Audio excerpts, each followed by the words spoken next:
Do you want to be a champion? I have karting champion Alyssa Korecky in the Atomic Autosports studio to share her motorsports journey. Plus, she talks about how perfection translates from racing to her career. Let's throw the green flag on this episode.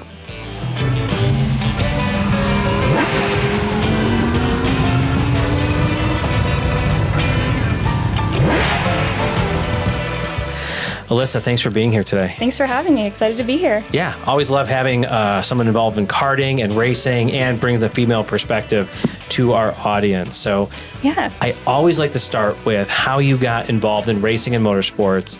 You guys had a family farm. Mm-hmm. Your dad threw you on his lap. Maybe you were 3, 4, racing around it was a quarter-mile track? Yeah. Oh my gosh. So that's like a high school-sized track, right? Like a running track that you had the opportunity to be on. Do you remember some of those early days? Yeah, so I have some memories. Some of my best memories are from that track. I mean, my whole childhood was there. I had this little like Power Wheels little kart thing, and it was so slow. It had a little shifter on it that was either the rabbit or the turtle. And I would drive this thing around the track, and I never wanted to get out. So my parents would sit there. It would take me forever to get around once or twice, and I just never wanted to get out. So it was such a cool place to have and to learn. Like, that's where my brother and I had learned everything, how to drive and, all of that. And my dad had built us our first Go Karts from scratch. So, yeah, it was just such a cool place. And, yeah, it was a cool childhood for sure. Yeah. Were there times that you and your brother went out there and raced against each other? No, but honestly, we should have. We definitely should have. But yeah, it was cool. Is that farm still in the family? So we sold off the majority of the land, but we kept a few acres. So we still have, the race shop there and all of that. So. Oh, cool. And the track? Unfortunately, we do not. Yeah. So that was a bummer, but I'm still so glad we got to have that opportunity growing up. Yeah. Not many people have that opportunity. Yeah. So what's the race shop that's there? It's just the workshop that, my dad, he's always working on his Formula car. We've got all the karts in there, and it's just kind of his like hangout place, and he does little projects and stuff like that. So that's awesome. Alyssa, what is it about racing and motorsports that keeps you coming back, that got you interested and kept you going? Yeah, so I think a lot of it's pushing yourself. It's such a mental game, and it's a physical game too.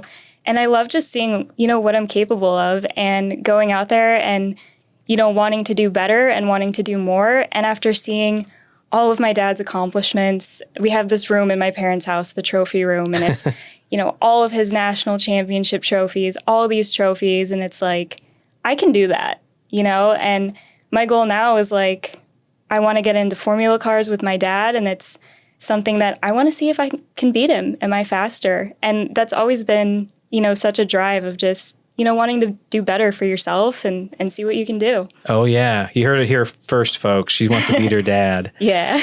Did you ever feel any pressure to go into, the family business of racing? So that's a great question, because my dad has always been of the mindset where he calls it, I don't want to be a little league dad, where he doesn't want to be the dad that's yelling at you, throwing things, being upset because you placed, 5th or, whatever. And he's never forced my brother or I to, do any of this. He was like, get into it naturally. If it's something you want to do, that's great. And if not, that's great too. And so that's such a positive influence to have, because I feel like a lot of people don't necessarily have that experience, growing up in a family that's involved in racing, Mm-hmm.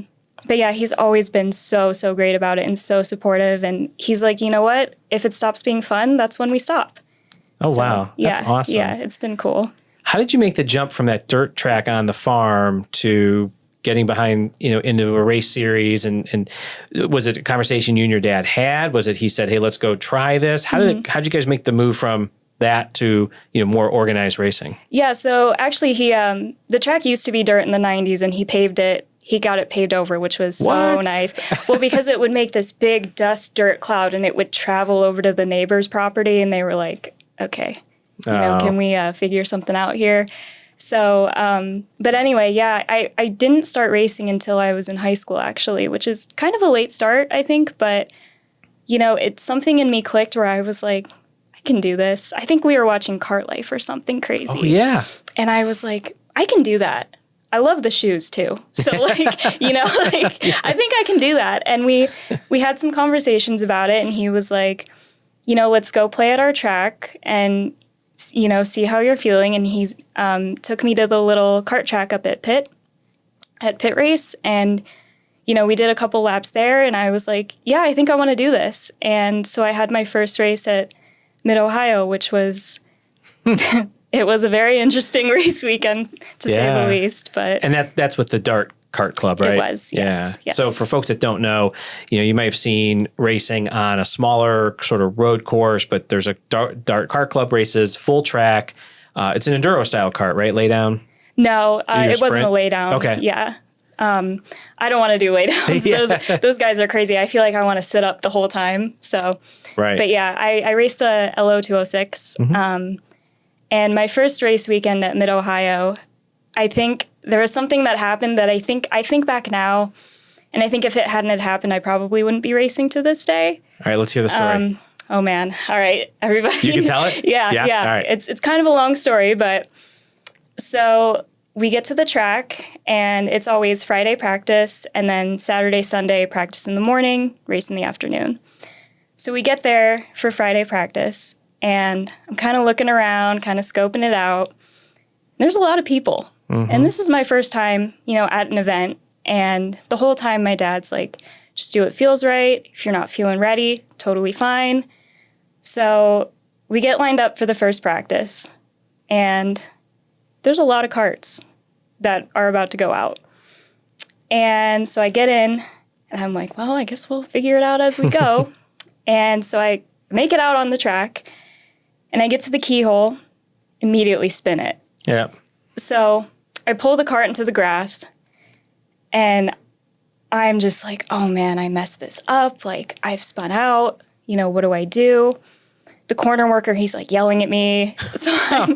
So I get out of my cart and he's like, come here. So I get out and he's like, take off your helmet. Take off my helmet. And he's like, oh, okay. Sit down. Like, let's have some water. It's okay. And I'm like, okay. I'm like crying, sitting in his corner and everything. And so the way it works is there's about 4 or 5 practice groups, and every few they bring around, I call it the trailer of shame. Everybody who's gone off, they put you on the trailer.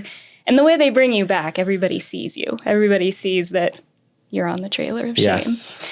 So luckily my dad was buddies with the guy who ran it. And so he was able to come and get my cart up, and we get back to the garage and my mom's like, let's go for a walk. Let's just cool off. It's okay. All of that. So we go for a walk. I get back to the garage and my dad and his buddy, they have the cart up on the cart stand. And he comes over to me and he says, you know what, Liz, this is all my fault. That shouldn't have happened. That's on me. And I'm sorry. And I was like, oh, okay. And he said, we're fixing it. That's never going to happen to you again. I promise. And I said, okay. And he said, now it's up to you. We can go back out. Or if you want to just hang out, that's fine too. No pressure. So they're working on the cart and I'm sitting there and I'm like, well, it's not my fault, right? That wasn't me. That was him. So he's like, do you want to go back out? And I'm like, let's do it. So I get on the grid, get in the cart, I go out and I do 1 lap. And he tells me, he's like, if you do 1 lap and you still don't like it, just come in. So I do 1 lap and I'm like, yeah, I don't like this. I don't want to do this. So I'm going to cut you off. What didn't you like? So, I'm out there. I don't know the track. I'm like, I need a map. I don't know where to go. There's carts whizzing past me because I think there were tags in this practice. All right. So obviously the speed difference was insane. And there were just so many people and it was like, I don't think I can do this. So I'm like, next lap around, I'm going to come in. So I go around again. Can't figure out how to get off the track. I'm like, did he say the Cooper tire sign or the Honda sign? What did he say? So I'm like, I have to go around again. So I go around again. I'm like, this time I'm going to figure it out. Couldn't figure it out. So it ends up, I'm going around again and I'm like, I could take that turn a little faster. I could pass that guy. And before I knew it, 15 minutes were up. People are putting their hand up. They're going into the pits. And I'm like, oh, that's where we go. So I come in and my dad's like, that was great. And I'm like, cool. So years later, after I had won my first championship, my dad and I were talking, and he was like, you know, Liz, I lied to you. And I said, oh, about what? And he says that first race weekend, I didn't fix anything on your kart. I just wanted to give you your confidence back. Oh, wow. And I said, you know, Dad, I lied to you too. I didn't know how to get off the track. I didn't like it at first. And it was just one of those full circle moments where it was like, and now here we are fighting for a championship and winning. And it was just such a cool moment for us to have that. But I'm so glad he lied to me. Oh, yeah. You know? There's a funny saying at the Dinner with Racers podcast always talks about there's either a lie or a con that get people their success in motorsports. So I guess that could be you guys kind of fibbing to each other a little bit. That's a great story. You know, as you were telling it, I can't believe that they didn't have some sort of, hey, everyone hop in your car and we're going to take some laps around Mid-Ohio or, you know, watch a video and this is the vantage point of that.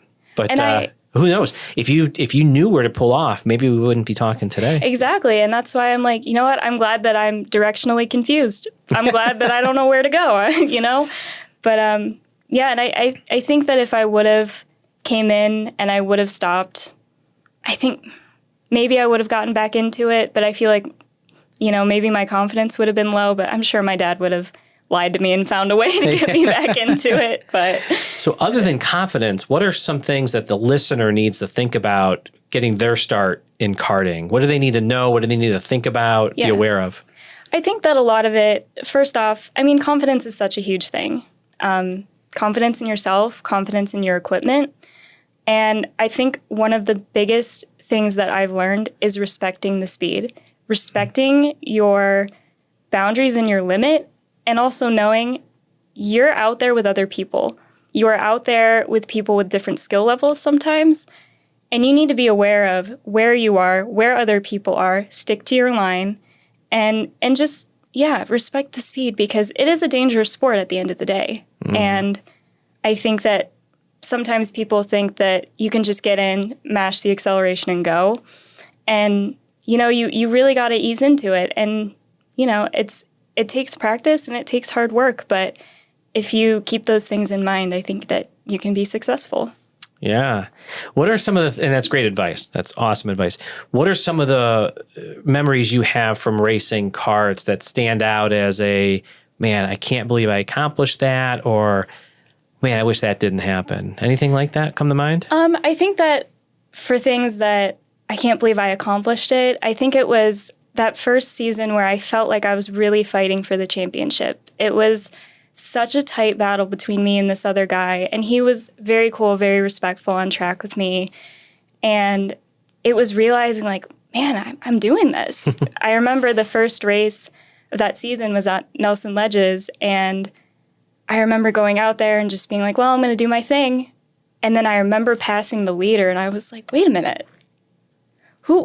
What? And so... Did this just happen? And so when I came in, my dad was like, I think you won. And I was like, I think I won too. And instantly it just clicked where it was like, it's such an interesting feeling and experience when you feel like you and whatever you're driving are so connected in mind and in body, where you're just... I feel like Ayrton Senna kind of always said it best, the way that he felt driving the car. And that's how I felt, you know, not driving an F1 car, but driving my tag is how it felt. And once it clicked, it was like, we're doing this. We're going to win this championship, I think. And, and that was such a cool feeling. But with that, things that I, you know, wish didn't happen, you know, being a female in motorsports sometimes, you know, people say things and people want to assume that you don't know what you're doing. And at the end of the day, when you put your helmet on and we're on track, you don't know who's who. You don't know, you know, anything about anybody. So it's like, we don't need to talk about it off the track. Let's just go on the track and see what we can do. Yeah. So, yeah, there's been some experiences with that maybe weren't so great. But, you know, you got to let your racing do the talking, is my opinion on it. So yeah. So that surprised you a bit that kind of talk happened in the paddock? Yeah, and it was honestly from the beginning, from that first race at Mid-Ohio, where someone came up to me and said, hey, you better stay out of my way. Oh, my gosh. And it's like, okay. You mean when I'm lapping you, buddy? Yeah, I know. It's like, I'll wave when I pass you, you know? Yeah. But obviously, you know, I don't want to be that person. I don't want to, you know, talk that way to other people. And it's like, if you want to talk to me that way, then, you know, sure. But like I said, let the driving do the talking. Yeah. When my daughter raced karts, one of our friends who raced production cars, Okay. and she's still really involved in sports car racing, she gave Elizabeth a little sticker, and it says, "I don't chase boys, I pass them." Oh, I love that. Yeah. And it was kind of her way to say, hey, listen, you know, you're as good or better than these boys. Just lay it out there on the track. Yeah. My motto recently has been, I don't cry over boys that I can drive faster than. So. Yeah. So what did you enjoy more? The 206, the tag? Now you got a shifter kart. What do you enjoy? Well, we learned very quickly the 206 was too slow. Yeah. I mean, it's such a great intro to karting. You know, it's such a good ride and it's so easy to learn with it. And then getting into the tag, it was like, wow, this is different, a whole new way of driving. Because that, you know, it's a momentum kart. So, you know, your driving style The 206 is. The 206 and the tag. And the tag. I guess we could argue everything's momentum, It right? is, yes. But then getting into the shifter, it was like, whoa, you know, this is a whole different beast. I mean, feeling the engine when you downshift, when you upshift, it's so different that, to be honest, it took me a couple of track days to really get that feeling, get that click again. And when it clicked, I mean, it really clicked. Yeah. And everybody, you know, at the track at Nelson Ledges, they do these great karting track days, which if anybody's interested, they should definitely come check it out. But, you know, you can tell you had a good lap when the flagman on the front straight is videoing you. Oh, yeah. So, but yeah, I feel like last year it just really clicked for me. And that's always such a great feeling to really have that confidence and know that I'm in control. Again, the confidence thing, that's such a big thing for me. And switching different types of karts and maybe going into formula cars, it's, you know, it's hard at first to try to adapt and adjust and, you know, try to do well with it. So. Yeah, you mentioned Nelson Ledges, and that's the whole reason you and I are talking right now. Yes, because it is. Fred reached out to me and he said, I have the perfect guest for your podcast. And when people tell me that, I always just kind of like roll my eyes at first. Yeah. But sometimes they come through and they're awesome people like you. So shout out to Fred. And actually, he called me this week and about something unrelated to our podcast. He said, hey, I heard Alyssa's coming on. I said, oh, yeah, man. Thanks very much. Yeah. Yeah, he's a big fan of yours. No doubt about it. Yeah, I do want to give a big shout out to everybody at Nelson Ledges. Those guys are so amazing. Brian Ross and, of course, Fred Wolf. I love having him in my corner. He is my biggest cheerleader. And we love our racing family. That's our home track, and we love it there so much. So appreciate everything those guys do for us. But yeah. Yeah. So when you were racing at Pitt, did you guys have a garage? Did you trailer? Yeah, we always had a garage, which I was very thankful for. That makes it so much easier, for sure. Yeah. But, yeah. Before we make the transition from racing into what you do now for your career, and maybe even back to racing in the future, hopefully there's some young women listening, maybe even some girls, and like, wow, how do I get started in this? So they're they don't have a family farm that has a 1/4-mile dirt track, soon to be paved track.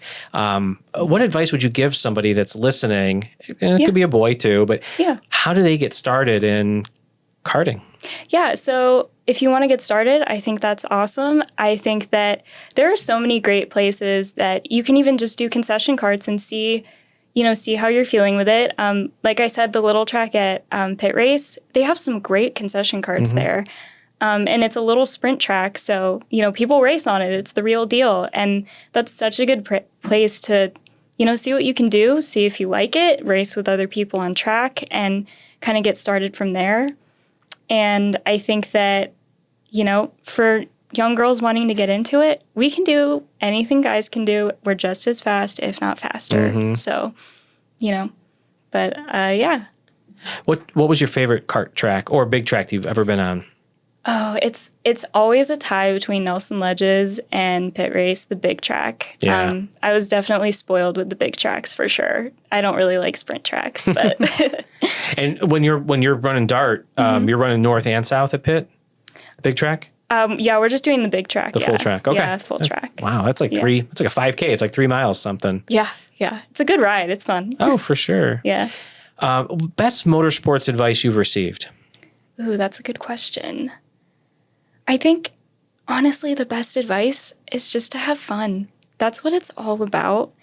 And like my dad says, the moment it stops being fun, that's when you're done. It's over. And that's such an important part, win or lose, as long as you had fun, the kart's in one piece, you're in one piece. We're such big believers in that, you know, when my dad has a race weekend or with track day, we are always the last to leave the track because we want to sit around, have a drink, talk, and be like, you know what, today was a good day. We had fun, we made friends, we saw old friends, and, you know, and everybody had a good time. Nobody got hurt.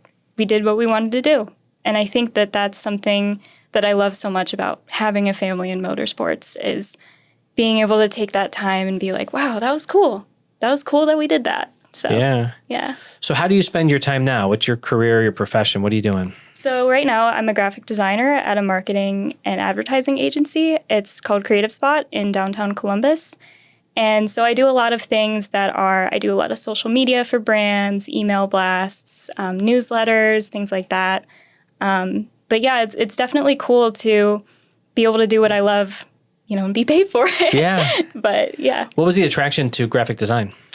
So actually I didn't really think I was going to end up being a graphic designer. I was always an oil painter first. Mm-hmm. Oil painting, illustration. I majored in illustration in college, and graphic design was kind of, well, if you want to make money, you know, you should probably go into it. But I actually ended up really liking it. I'm such a perfectionist that I just love, you know, doing layouts and, you know, making things look nice. Yeah. Yeah. You mentioned being a perfectionist when I asked you kind of how did you learn, what did you learn from racing that you applied to business? So, you know, you need to be, sometimes when I got the helmet on, I'll hear David Hobbs say inch perfect, I think is his saying, right? As you're navigating certain apexes.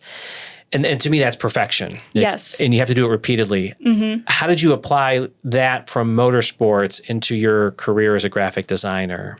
Yeah, so I think that it's such a huge part of the job where, you know, when I'm designing something, I'll kind of take all the content and I'll put it, you know, looking at a blank page, it's kind of daunting. Yeah. Not knowing what you're going to do or anything. So it's a lot of taking all what I have and then just mushing it around until it starts kind of looking like something. And then you can go in and you can really nail down those details and figure out, well, this color works, but this one doesn't. This font works, but this doesn't. And that's it. You can relate that so much to racing and driving where, okay, I took this corner this way, but what if I did it this way? What if I, you know, accelerated at this point? What if I braked here? And so it's really just, you know, finding a starting point and then going from that starting point and just refining it and fine-tuning it and fine-tuning it. And then you'll get that perfect lap or that newsletter you're trying to design. The perfect message. Yes, yes. Well, since we're talking about your graphic design, I want to hold this up. Alyssa brought this into studio today. It is absolutely gorgeous. So this is an example of some of your work. Yeah. If folks want to get one of these or see some of your other stuff, how do they see it? How do they get a hold of you? Yeah, so you can add me on Facebook. It's just Alyssa Korecky. I also have an art Instagram. It's made_vicious, and I post all of my art there. And yeah, happy to sell prints and things like that. Yeah. Yeah. Where did that handle come from? Made Vicious. You know, when you're in college and you think you're a little more hardcore than you are. And it's just kind of stuck. I do want to change it at some point, but I think it's interesting. It begged the question. Yeah. It's two band names that I stole and kind of merged them together. Oh, so gotcha. Yeah. Yeah. So what inspired the piece we just looked at? Yeah. So I was actually contacted by a printer in Columbus, and they do this quarterly calendar. And my boss had actually recommended me for it. And I am a huge Formula One fan, obviously. And thinking about it, I wanted to capture a moment that I thought was, you know, a pinnacle moment in F1. And I thought Charles Leclerc winning Monaco, breaking his Monaco curse for the first time, was such a cool moment. And so I wanted to make this calendar kind of, you know, represent that. So he's wearing his Monaco helmet in that. And in the car, you can see he's he's driving at Monaco and he's wearing the helmet too. So yeah. I just thought it was such a cool thing to capture. Oh, absolutely. Yeah. I can't wait to frame it and hang it up. Yeah, that's really awesome. Cool. I want to ask, you got a tattoo on your wrist, number 30. I do. What is that about? So that's my dad's racing number. And then when I started racing, I started using it. So yeah, it's a little family thing. I like that. Yeah. Do you get that question a lot? I do. Yeah. Yeah. They're always like, why do you have 30 on your wrist? And I'm like, well, it all started. Yeah. I'm sure that turns into like an hour-long conversation. Oh, Wait, you're a female racer? Wait, you did this? Wait, you won championships? Yeah. It's always a lot of questions, but always happy to answer.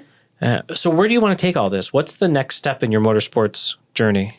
So next steps, my dad, he finally, is following his dream of having a Formula car. That's something he's always wanted to do. And that's, I think, the next steps for me is we've been looking at a P2 sports racer, and that's kind of what I'm thinking. The shifter kart is great, and I want to go faster, but I would like to be in something bigger, with a little more structure than a kart. Because you're inches off the ground doing 100 plus miles an hour. So I'd like to have some belts, yes. and a little something around you. Yeah, and I also I want to race on track with my dad. I just think that would be one of the coolest things, and it would just be such a full circle moment for us, from me sitting on his lap in a kart to racing on track with him would just be amazing. Yeah. So. I think it would confuse the announcers because they're going to announce, number 30 just passed number 30. Wait, number 30 just took back the lead.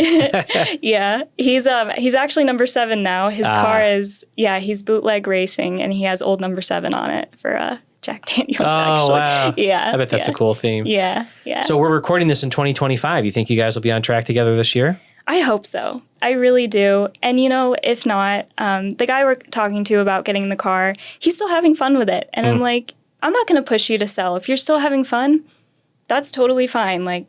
But when you're ready, my checkbook's ready. Yeah. So, First in line. Yes. Maybe you guys could rent it from him for a weekend. Yeah, and that would be great, honestly. But yeah, I'm so excited for this season and to see my dad race. And yeah, it's going to be cool. And I love that he's still racing. He got back into it when I got into it, because he had stopped in 2005, I believe, because it's dangerous. And he was like, I've got young kids, and he traveled a lot. He was gone a lot. So now seeing him back into it it motivates me so much more to see him, still having fun with it. Yeah.